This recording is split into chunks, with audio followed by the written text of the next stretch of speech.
আপনি আমি কেউই নিরাপদ নই। আমাদের পরিবারের একজন কাশি দিচ্ছেন, আরেকজন জ্বরে কাবু। কেউ নিঃশ্বাস নিতেও পারছেন না কফের কারণে। আজ যে সুস্থ, কাল সেই আক্রান্ত। এমনকি 1 সপ্তাহ পেরিয়ে গেলেও শরীর যেন ঠিক হতে চাইছে না। হাসপাতালগুলোর রিপোর্ট বলছে শিশু, বৃদ্ধ, এমনকি তরুণরাও এখন এই ভাইরাস জ্বর, কাশি ও সর্দির জটিলতায় ভুগছেন। অনেকেই দিনে দিনে দুর্বল হয়ে পড়ছেন, খাওয়া দাওয়া বন্ধ হয়ে যাচ্ছে, রাতে ঘুম হচ্ছে না। প্রশ্ন হচ্ছে, এই ভাইরাসটা কি? এটা কি সাধারণ মৌসুমি ঠান্ডা জ্বর, নাকি ভিন্ন কোনো ভাইরাস ছড়িয়ে পড়েছে দেশের আনাচে কানাচে? আর সবচেয়ে ভয়ঙ্কর দিক হল, এই জ্বর, সর্দি ও কফ মিলেই শরীরে এমন এক দুর্বলতা তৈরি করছে, যা থেকে নিউমোনিয়া, ব্রঙ্কাইটিস, এমনকি শ্বাসকষ্ট পর্যন্ত দেখা দিচ্ছে। অনেকেই অক্সিজেন নিতে বাধ্য হচ্ছেন। আজকের এই গুরুত্বপূর্ণ ভিডিওতে আমরা জানব এই ভাইরাসের উপসর্গ ও আচরণ, কতদিন এটি ঠিক হচ্ছে না এবং কেন, কোন লক্ষণে আপনাকে চিন্তিত হওয়া উচিত, ঘরোয়া চিকিৎসা, কোন ওষুধ খাওয়া যেতে পারে এবং কখন চিকিৎসকের শরণাপন্ন হওয়া জরুরি। আপনারা যারা পরিবারের সদস্যদের নিয়ে চিন্তিত, এই ভিডিওটি তাদের জন্য।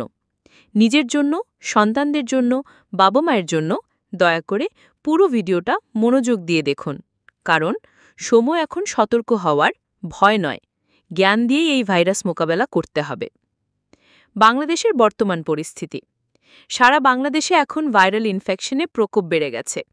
বিশেষজ্ঞদের মতে এটি একটি সিজনাল ভাইরাল ইনফ্লুয়েঞ্জা বা রেসপিরেটরি ভাইরাস, যার কারণে হালকা থেকে মাঝারি জ্বর, নাক বন্ধ, সর্দি, শুকনো বা কফযুক্ত কাশি, কণ্ঠস্বর ভেঙে যাওয়া, অতিরিক্ত কফ জমে শ্বাসকষ্ট, শিশু, বয়স্ক মানুষ এবং যাদের আগে থেকেই হাঁপানি বা শ্বাসকষ্ট আছে তারা সবচেয়ে বেশি ঝুঁকিতে।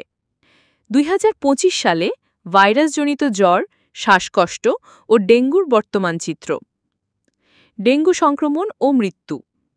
জানুয়ারি থেকে জুলাই 2025 পর্যন্ত মোট 20,316 জন মানুষ ডেঙ্গু রোগে হাসপাতালে ভর্তি হয়েছেন। 79 জন মৃত্যুবরণ করেছেন ডেঙ্গুতে। 29 জুলাই একদিনে নতুন ভর্তি হয়েছেন 393 জন, যা সেই বছরের সর্বোচ্চ সংখ্যক ভর্তি ছিল। ভাইরাসজনিত জ্বর, কাশি, সর্দি ও কফ। WHO ইউআরস রিপোর্ট অনুযায়ী এপিডেমিওলজিক্যাল সপ্তাহ 29 অর্থাৎ 13 থেকে 19 জুলাই পর্যন্ত রোগীর 22.1% ছিলেন অ্যাকিউট রেসপিরেটরি ইনফেকশন অর্থাৎ শ্বাসকষ্ট, কাশি, সর্দি ও জ্বরের উপসর্গ নিয়ে ভুগছিলেন। আনএক্সপ্লেইনড ফিভার বা কারণ জানা না থাকা জ্বর ছিল 2.2%। বর্তমানে হাসপাতালে ভর্তি ও সুস্থ হওয়ার হার। ডেঙ্গু রোগীদের মধ্যে বর্তমানে চিকিৎসাধীন রোগীর সংখ্যা আনুমানিক 1286 জন। এর মধ্যে 350 জন ঢাকা শহরে, বাকি 936 জন জেলা হাসপাতালগুলোতে ভর্তি।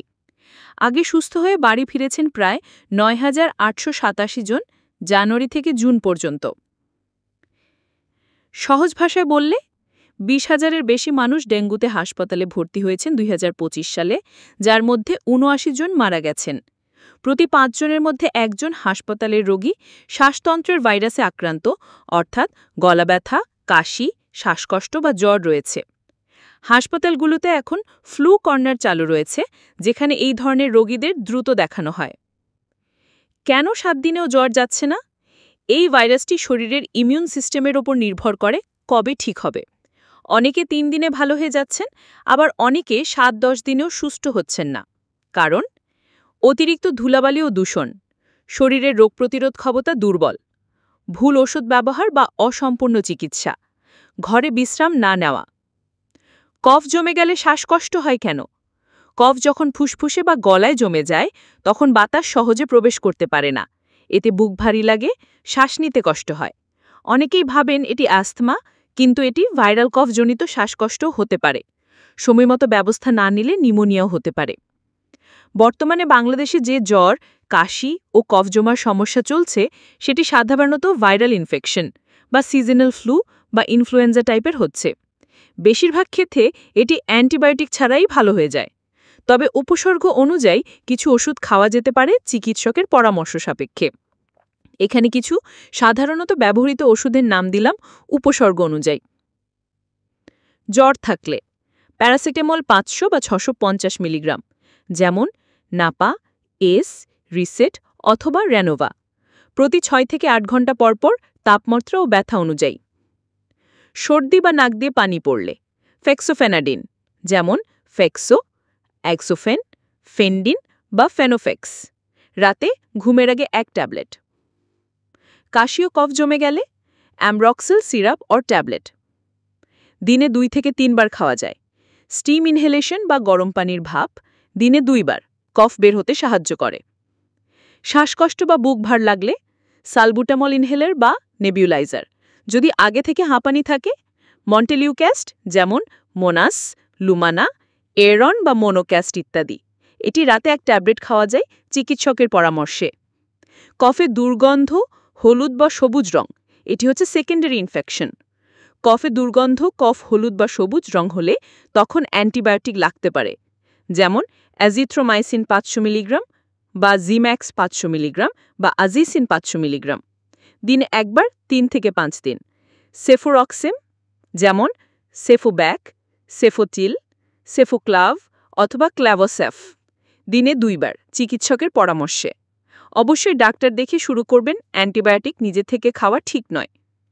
কখন হাসপাতালে যাবেন? জ্বর যদি 7 দিনের বেশি স্থায়ী হয়, শ্বাসকষ্ট বাড়তে থাকে, বুক ব্যথা বা গলা ফুলে যায়, কাশির সঙ্গে রক্ত আসলে বা ঠান্ডা বাড়তে থাকলে, তাহলে দেরি না করে চিকিৎসক দেখানো জরুরি। কোন টেস্ট লাগতে পারে? Complete blood count. কি দেখি? লোহিত রক্তকণিকা, শ্বেত রক্তকণিকা, প্লেটলেট ইত্যাদি। কেন দরকার? শরীরে ভাইরাস বা ব্যাকটেরিয়া সংক্রমণ হয়েছে কিনা তা বোঝার জন্য। যদি ডব্লিউবিসি কাউন্ট বেশি হয় তাহলে ব্যাকটেরিয়াল ইনফেকশন, যদি লিম্ফোসাইট বেশি হয় তাহলে ভাইরাল ইনফেকশন। সিআরপি অথবা সি রিঅ্যাক্টিভ প্রোটিন। কি দেখি? শরীরে প্রদাহ বা ইনফ্লামেশন রয়েছে কিনা। কেন দরকার? ভাইরাস বা ব্যাকটেরিয়াজনিত ইনফ্লামেশন চিহ্নিত করতে। সিআরপি বেশি থাকলে বুঝবেন ইনফেকশন রয়েছে, ওষুধ প্রয়োজন। Chest X-ray. কি দেখি? ফুসফুসে কফ জমে নিউমোনিয়ার লক্ষণ আছে কিনা। কখন দরকার? যদি কাশি দীর্ঘদিন ধরে হয়, যদি শ্বাসকষ্ট থাকে, কফের সঙ্গে রক্ত বা ঘন হলুদ বা সবুজ কফ বের হয়, যদি শরীর দুর্বল হয়ে যায়। কোভিড-19 আরটি-পিসিআর বা ইনফ্লুয়েঞ্জা টেস্ট অ্যাজ অ্যাডভাইসড। কেন দরকার? যদি উপসর্গগুলো করোনার মতো হয় বা যদি কোনো নতুন ভাইরাস ছড়ায়, যেমন H3N2 বা আরএসভি ইত্যাদি, এটা প্রয়োজনে চিকিৎসক অ্যান্টিজেন বা পিসিআর টেস্ট করাতে বলবেন। ডেঙ্গু NS1 অ্যান্টিজেন বা আইজিএম বা আইজিজি। যদি জ্বরের সাথে হাড় ব্যথা, মাথা ব্যথা ও চামড়ায় র্যাশ থাকে, তাহলে ডেঙ্গুর আশঙ্কা থাকে। বর্ষাকাল বা ডেঙ্গু মৌসুমে এটা টেস্ট করা জরুরি। স্পিউটাম ফর কালচার অ্যান্ড সেন্সিটিভিটি। কি দেখি? কফের মধ্যে কোন ব্যাকটেরিয়া আছে ও কোন অ্যান্টিবায়োটিক কাজ করবে। যদি ঘন কফ দীর্ঘদিন ধরে হয় এবং সাধারণ ওষুধে কাজ না করে। পালস অক্সিমেট্রি বা এবিজি, মানে আর্টেরিয়াল ব্লাড গ্যাস। কি দেখি? রক্তে অক্সিজেনের মাত্রা। যদি শ্বাসকষ্ট বা হাই ফিভার থেকে শ্বাসজনিত সমস্যা হয়, তখন টেস্ট করানো জরুরি। টেস্ট করানো কখন জরুরি? 3 দিনের বেশি জ্বর থাকলে, কাশি দিন দিন বাড়লে, শ্বাস নিতে কষ্ট হলে, কফের রক্ত বা ঘন হলুদ বা সবুজ কফ বের হলে, শরীর দুর্বল হয়ে গেলে বা বুক ব্যথা হলে, শিশু এবং বৃদ্ধদের ক্ষেত্রে দ্রুত টেস্ট করানো দরকার। কফ এবং শ্বাসকষ্ট হলে ঘরে বসে কি করবেন? হালকা গরম পানি দিয়ে গার্গল করুন দিনে 3 থেকে 4 বার। গরম পানির ভাপ নিন একটানা 10 মিনিট করে। ঘরোয়া ভেষজ টোটকা, আদা, মধু, লেবু দিয়ে গরম চা। পর্যাপ্ত পানি পান করুন। রেস্ট নিন, অফিস বা বাইরে যাওয়া এড়িয়ে চলুন। বর্তমানে যে জ্বর কাশির প্রভাব চলছে তা একেবারে সাধারণ নয়। সচেতন না হলে তা নিউমোনিয়া, শ্বাসকষ্ট বা দীর্ঘস্থায়ী অসুস্থতায় রূপ নিতে পারে। তাই ঘরোয়া চিকিৎসার পাশাপাশি সময়মতো ডাক্তার দেখানো এবং বিশ্রাম নেওয়াই হচ্ছে বুদ্ধিমানের কাজ। এই ভিডিওটা যদি আপনার ভালো লেগে থাকে, প্লিজ শেয়ার করুন আপনার পরিবার ও বন্ধুবান্ধবদের সাথে। সবার জন্য এই বার্তাটা ছড়িয়ে দিন, কারণ সচেতনতা মানেই সুরক্ষা। সবশেষে বলবো, সুস্থ থাকুন, ভালো থাকুন, আপনার পরিবারের পাশে থাকুন।